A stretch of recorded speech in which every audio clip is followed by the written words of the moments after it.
இந்தியாவின் லண்டனிலிருந்து அமெரிக்காவுக்கு பயணித்த தொழிலதிபர் ஒருவருக்கு விமானத்திற்குள் ஏற்பட்ட பாதிப்பு தொடர்பில் வழக்கு தொடர்ந்துள்ளார்.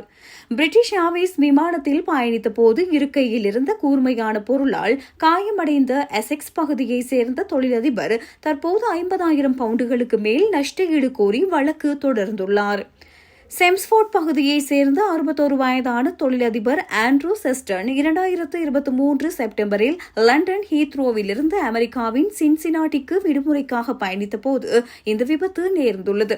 விமானத்தில் தனது இருக்கையில் அமர்ந்திருந்த போது இருக்கையின் இடுக்கிற்குள் கையை விட்டபோது அங்கிருந்த மறைவான கூர்மையான பொருள் இவரது இடது கையின் 2 விரல்களை கிழித்துள்ளது. இதனால் விரல்களில் இருந்து ரத்தம் அதிகளவில் வெளியேறியுள்ளது. விமான பணிப்பெண்கள் முதலுதவி செய்த போதிலும் விமானம் தரையிறங்கியதும் அவர் உடனடியாக மருத்துவமனைக்கு கொண்டு செல்லப்பட்டார். அங்கு அவரது விரல்களில் மொத்தம் 11 தையல்கள் போடப்பட்டன. அவரது விரல்களில் நிரந்தர தழும்புகள் ஏற்பட்டுள்ளன. அத்துடன் விரல்கள் மறுத்து போதல், பிடிப்புத்திறன் குறைதல் மற்றும் அதிக உணர்திறன் போன்ற பாதிப்புகள் நிரந்தரமாக ஏற்பட்டுள்ளன. இதனால் அவர் சுமார் 2 மாதங்கள் வாகனம் ஓட்ட முடியாமல் போயுள்ளது. இந்த விபத்தினால் அவருக்கு அடிக்கடி அந்த சம்பவத்தின் நினைவுகள் வருதல், தூக்கமின்மை மற்றும் பயங்கரமான கனவுகள் ஏற்படுவதாக அவர் தெரிவித்துள்ளார்.